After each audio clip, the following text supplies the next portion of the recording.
Doctor B R. Ambedkar के बारे में ना एक बहुत बड़ा सवाल हमेशा उठता है। क्या वो मुसलमानों के आलोचक थे या फिर उनके सबसे बड़े रक्षक? मतलब उनकी विरासत में एक अजीब सा, एक उलझा हुआ सा पहलू है ना? और यही वो सवाल है जो दिमाग घुमा देता है। सोचिए, जिस इंसान ने संविधान में मुसलमानों को इतने अधिकार दिए, इतने तो शायद कई इस्लामिक देशों में भी ना मिले, वही इंसान मुस्लिम समाज की कुछ प्रथाओं का सबसे बड़ा आलोचक भी था। तो फिर सच क्या है? आइए इसी को समझने की कोशिश करते हैं। अच्छा, तो इसको समझने के लिए ना हमें थोड़ा अलग नजरिए से देखना होगा। उनकी आलोचना को नफरत की तरह मत देखिए, इसे ऐसे समझिए जैसे कोई डॉक्टर हो, एक बहुत ही काबिल डॉक्टर जो किसी बीमारी को देखकर मुंह नहीं फेरता, बल्कि उसकी जड़ तक जाकर उसका इलाज करना चाहता है, चाहे दवा कितनी भी कड़वी क्यों ना हो। और देखिए उनका पैमाना कितना दिलचस्प था।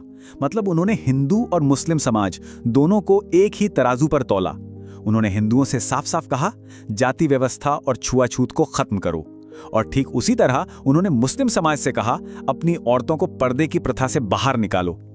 और ये जो बात है ना, यही उनके पूरे दर्शन का, उनकी पूरी सोच का सार है। उनका मानना था कि अगर किसी समाज की महिलाएं आगे नहीं बढ़ रही हैं, तो वो समाज कभी तरक्की नहीं कर सकता।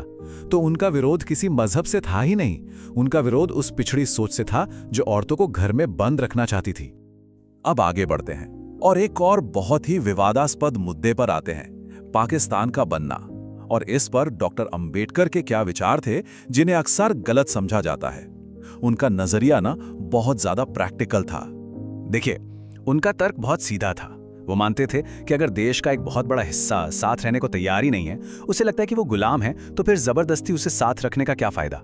ये तो बस एक कभी ना खत्म होने वाली लड़ाई को जन्म देगा जो देश को अंदर से खोखला कर देगी। और इसी बात को समझाने के लिए उन्होंने एक बहुत ही पावरफुल मिसाल दी कि अगर शरीर का कोई अंग सड़ जाए तो पूरे शरीर को बचाने के लिए उस अंग को काट देना ही समझदारी है। उनका मानना था कि विभाजन और आबादी की अदला बदली भले ही एक कड़वा फैसला हो, लेकिन ये आने वाली पीढ़ियों को रोज रोज के दंगों और खून खराबे से बचाने के लिए जरूरी था। और देखिए, ये सिर्फ कोई हवाई बातें नहीं थीं। उनकी इन चिंताओं को एक असल घटना ने, एक असल इंसान की कहानी ने सही साबित कर दिया। ये कहानी है योगेंद्र नाथ मंडल की। पाकिस्तान में दलितों को सिर्फ इसलिए रोका जा रहा था ताकि वो वहां साफ सफाई का काम करते रहें, उनका शोषण होता रहे। जब मंडल ने ये सब अपनी आंखों से देखा तो वो पूरी तरह टूट गए और वापस भारत लौट आए। और इस एक घटना ने डॉक्टर अंबेडकर को अंदर तक हिलाकर रख दिया। उन्हें समझ आ गया कि धर्म के नाम पर बना देश भी इंसानों के बीच भेदभाव खत्म नहीं कर सकता। लेकिन आलोचनाओं से हटकर अगर हम उनके सबसे बड़े काम को देखें, यानी भारत के संविधान का निर्माण, तो तस्वीर बिल्कुल साफ हो जाती है। यहीं पर उन्होंने ये साबित कर दिया कि उनकी नजर में हर भारतीय नागरिक सिर्फ और सिर्फ भारतीय है।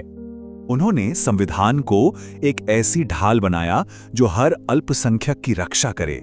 उन्हें पता था, वो दूरदर्शी थे, उन्हें अंदाजा था कि भविष्य में बहुसंख्यक समाज अपनी ताकत का इस्तेमाल कर सकता है। इसीलिए उन्होंने ये सारे सुरक्षा कवच पहले से ही हमारे संविधान में डाल दिए ताकि किसी के साथ नाइंसाफी ना हो सके। मतलब कानून की नज़र में एक मस्जिद का इमाम और एक मंदिर का पुजारी दोनों बराबर हैं। और ये कोई एहसान नहीं था, ये एक ऐसे सेक्युलर भारत की बुनियाद थी जहां हर कोई अपनी पहचान के साथ, पूरे सम्मान के साथ जी सके। उनकी निष्पक्षता का इससे बड़ा सबूत और क्या हो सकता है? तो चलिए अब वापस उसी सवाल पर आते हैं जहां से हमने शुरू किया था। वो आलोचक थे या रक्षक? अगर हम इन सब बातों को जोड़कर देखें तो एक बात साफ होती है, डॉक्टर अंबेडकर का असली दुश्मन न तो हिंदू समाज था और न ही मुस्लिम समाज। उनका असली दुश्मन थी एक खास तरह की सोच। ये सोच है कट्टरपंथ की, यानी किसी भी धर्म की वो पुरानी पिछड़ी मान्यताएं जो समाज को आगे बढ़ने से रोकती हैं। उनकी पूरी जिंदगी की लड़ाई इसी कट्टरपंथ के खिलाफ थी, फिर चाहे वो किसी भी धर्म में क्यों ना हो। उनका मानना सीधा था, धर्म इंसान के लिए है, इंसान धर्म के लिए नहीं। तो उनकी लड़ाई किसी कौम या किसी इंसान से नहीं थी, उनकी लड़ाई तो उन मानसिक जंजीरों से थी जो लोगों को पीछे धकेल रही थीं। वो बस इतना चाहते थे कि हर भारतीय, चाहे वो हिंदू हो या मुसलमान, इन पुरानी बेड़ियों को तोड़े और शिक्षा, विज्ञान और इंसानियत के रास्ते पर आगे बढ़े। वो एक ऐसा देश बनाना चाहते थे जहां लोग अपने धर्म से पहले अपने संविधान के वफादार हों। और अंत में ये एक सवाल हमारे लिए छोड़ जाता है, डॉक्टर अंबेडकर ने जो भी कड़वी बातें कहीं वो एक सच्चे दोस्त की उस सलाह की तरह थी जो सुनने में बुरी लगे पर होती हमारे भले के लिए ही है। उन्होंने वो कड़वा सच कहने की हिम्मत दिखाई जिसे सुनकर शायद सब नाराज हो जाएं, लेकिन जिसका मकसद सिर्फ और सिर्फ समाज को बेहतर बनाना था।